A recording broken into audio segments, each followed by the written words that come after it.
1967 ईस्वी में पश्चिम बंगाल के नक्सलबाड़ी गांव से सत्ता के विरुद्ध एक सशस्त्र आंदोलन शुरू हुआ था, जिसे आगे चलकर हम लोग नक्सलवाद के रूप में जानते हैं।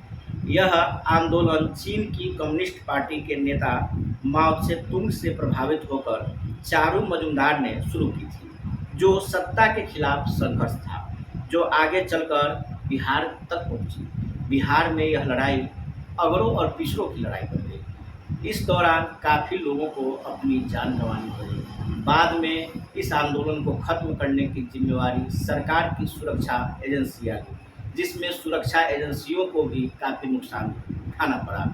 इस नक्सलवाद की आग केवल बिहार तक ही सीमित नहीं रहा, यह ग्रामीण क्षेत्र तक भी पहुंच गई और एक समय तो लगता था कि जैसे सत्ता के समानांतर नक्सलियों का साम्राज्य हो गया है। इस क्रम में 2000 के दशक में वर्ष 2005 के 23 जून को मधुबन बाजार में भी नक्सलियों ने एक बड़ा हमला किया था, जिसे उस समय मधुबन धमाका के नाम से जाना गया।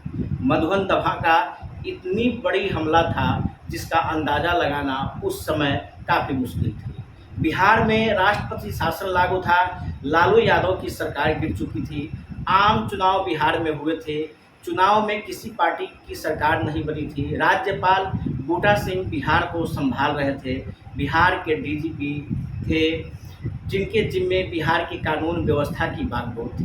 23 जून 2005 को तड़के दिन के 1 बजे अचानक से नक्सलियों के हजारों की संख्या में पहुंचे जत्थे ने मधुबन बाजार पर कब्जा कर लिया और हमला बोल दिया। इस दौरान नक्सलियों ने मधुबन स्थित मधुबन थाना, मधुबन ब्लॉक, मधुबन अंचल, मधुबन स्थित एसबीआई की शाखा और सेंट्रल बैंक की शाखा समेत शिवहर के तत्कालीन राजद सांसद सीताराम सिंह के आवास, उनके पेट्रोल पंप व पौड़िया पंचायत के तत्कालीन मुखिया सुरेंद्र सिंह के घर पर भी हमला बोला। इस दौरान नक्सलियों ने काफ़ी लूटपाट मचाई और बैंकों से नक्सलियों ने कैश भी लूटे, थाने से नक्सलियों ने हथियार भी लूटा और अंचल गार्ड के सभी हथियार लूट लिए। और इस दौरान नक्सलियों से मुठभेड़ करते हुए थाने के सिपाही नासिर हुसैन को अपनी शहादत देनी पड़ी, जबकि स्टेट बैंक ऑफ इंडिया की शाखा में गार्ड के रूप में तैनात भारतीय आर्मी के सेवानिवृत्त रूप नारायण सिंह को भी अपनी जान गंवानी पड़ी।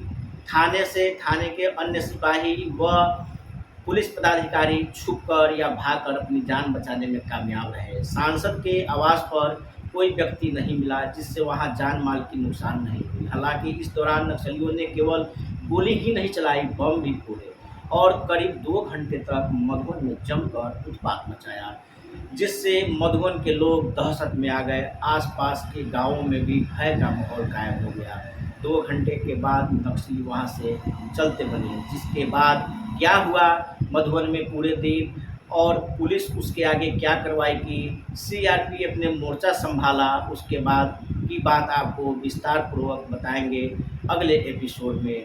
तब तक के लिए मेरे चैनल से जुड़े रहने के लिए journalist Shashi Tiwari official page को लाइक और सब्सक्राइब करें। धन्यवाद।